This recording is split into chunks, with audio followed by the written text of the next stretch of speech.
یہ واقعہ ہے 3 صدی عیسوی کا، جس دور میں بادشاہ قسطنطین نے عیسائیت کو قبول کر لیا تو اس وقت یورپ کا سرکاری مذہب عیسائیت بن گیا۔ تو ایک بات مذہبی پیشواؤں کے ذہن میں بیٹھ گئی کہ اب حکومت ان بادشاہوں کی نہیں ہے بلکہ ہماری ہے، جو کہیں گے جب کہیں گے مان لیا جائے گا۔ چنانچہ ایسا ہی ہوا، بادشاہ قسطنطین اور اس کے جیسے کئی بادشاہوں کو مذہبی پیشواؤں نے یعنی کرسچن پادریوں نے ابھارا اور پھر انہوں نے فتوحات کا سلسلہ شروع کر دیا، مختلف علاقوں کو اپنے قبضے میں لیا اور زبردستی لوگوں کو عیسائیت قبول کروائی۔ جو مانتے تھے ان کو تو زندہ رہنے دیا، لیکن جو لوگ عیسائیت قبول کرنے سے اعراض کرنے لگے ان کو تیغ کیا جانے لگا، ان کی گردنیں کاٹ دی جاتی یا ان کو زندہ جلا دیا جاتا۔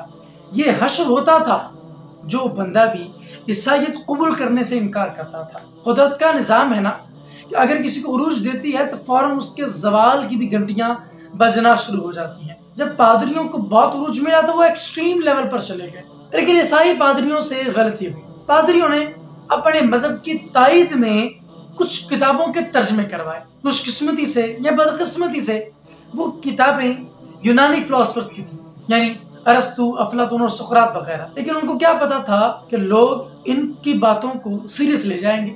جب لوگوں پر مذہبی دباؤ زیادہ بڑھا تو ان میں سے ایک تحریک ایسی ابھری جنہوں نے مذہب کی سخت مخالفت کرنا شروع کر دی کہ مغرب کے اندر رینیسانس اور ریفارمیشن کی تحریکیں شروع ہو چکی تھی، جو کہ مذہب کے ایکسٹریم مائنڈ سیٹ کو توڑنے کے لیے بنائی گئی تھی۔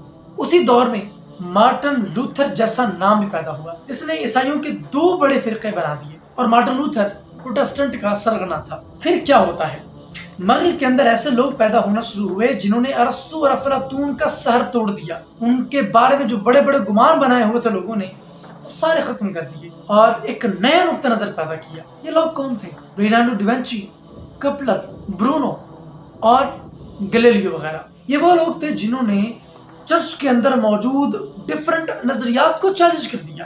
بدقسمتی سے چرچ نے ان لوگوں کی نہ صرف مخالفت کی بلکہ ان کی اٹھی ہوئی تحریکوں کو بھی ایسا ختم کیا کہ جن کے بارے میں بھی چرچ والوں کو شائبہ ہوتا تھا کہ یہ کپلر کا، برونو کا حمایتی ہو سکتا ہے، اس کو وہیں مار دیا جاتا ہے۔ اس ایکسٹریم ریلیجیس ایرا کے اندر ایک ایکسٹریم اینٹی ریلیجیس مائنڈ بھی پیدا ہونا شروع ہوا، جو کہ ان کی موت کے بعد پیدا ہوا۔ لوگوں نے رفتہ رفتہ مذہب کو بھی انکوائری کے میزان پر رکھنا شروع کر دیا اور ہر چیز کو عقل، شعور اور منطق پر تولنا شروع کر دیا۔ عیسائی پادریوں نے تھیوکریسی کو رائج کرنا تھا اور دوسری طرف ایک نیا نقطہ نظر قائم ہو چکا تھا جو کہ تھیوکریسی کے خلاف تھا۔ پھر کیا تھا، کوپرنک جیسے لوگ پیدا ہوئے اور مذہب کی اور سائنٹسٹ کی یا لاجیشینز کی لڑائی شروع ہو گئی، جو کہ وجہ بنا مغرب کے اندر الحاد کی۔ جو لوگ سائنس کو پریویلیجائز کر رہے تھے وہ مذہب کے بالکل مخالف ہو گئے اور جو لوگ مذہب کے حق میں تھے وہ سائنس کے بالکل مخالف ہو گئے، اور یہی سے پھر ایتھزم یعنی الحاد پیدا ہوا، خدا کے انکار کا نظریہ۔ یعنی لوگ یہ کہنا شروع ہو گئے کہ خدا جیسی کوئی چیز نہیں ہوتی، یہ صرف ایک گمان ہے، خیال ہے، اور مذہبی لوگ اپنی حکمرانی جتانا چاہتے ہیں۔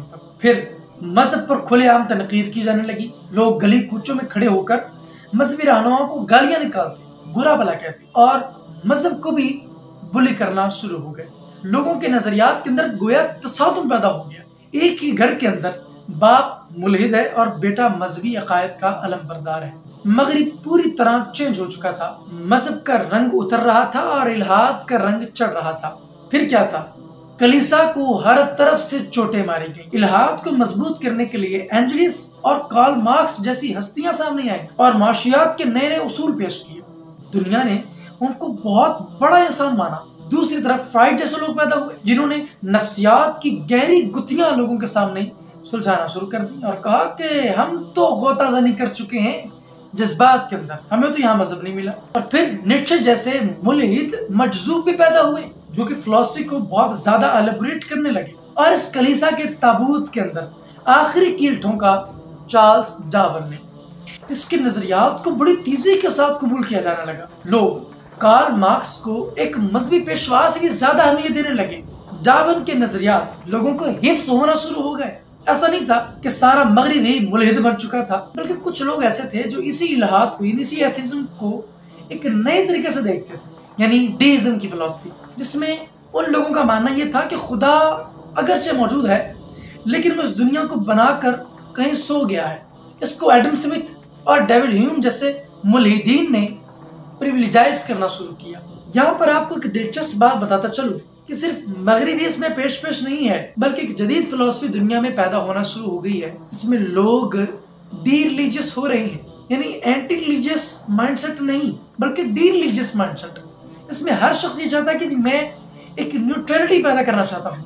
پاکستان کے اندر بھی لاکھوں لوگ ملحد ہیں، میرے لفظوں پر غور کریں، لاکھوں لوگ۔ سوشل میڈیا پر آپ کو بے شمار ویب سائٹس ملیں گی، ایسے بے شمار آپ کو پیجز ملیں گے جو آن لائن الہاد پڑھا رہے ہیں، الہاد کی تعلیم دے رہے ہیں، ایجوکیشنل سسٹم کے اندر اس کو ڈال رہے ہیں اور چاہتے ہیں کہ نئی نسل الہاد کی طرف آئے۔ ناظرین کرام، سب سے دلچسپ بات تو یہ ہے کہ جو لوگ ملحد بن رہے ہیں ان میں مدارس کے فارغ التحصیل علماء بھی ہیں۔ جی ہاں، یہ بات سن کر آپ کو دھچکا لگا ہوگا لیکن یہ ریئلٹی ہے اور یہ بڑی تیزی کے ساتھ لوگوں میں عام ہو رہا ہے۔ اب ملحد ہونا سٹائل بن چکا ہے۔ تو میرا سوال ہے آپ سبھی لوگوں سے کہ الہاد تو ہماری دہلیزوں تک پہنچ چکا ہے اور ہم کس خواب خرگوش کے مزے لے رہے ہیں؟ ناظرین، مجھے امید ہے آپ کو یہ ویڈیو اچھا لگا ہوگا۔ آپ کس کے بارے میں کیا رائے ہے مجھے کمنٹ سیکشن میں ضرور بتائیے گا۔ اب میں ملوں گا آپ سے ایک نئی ویڈیو میں اور ایک نئے کانسیپٹ کے ساتھ۔ تب تک کے لیے اللہ حافظ۔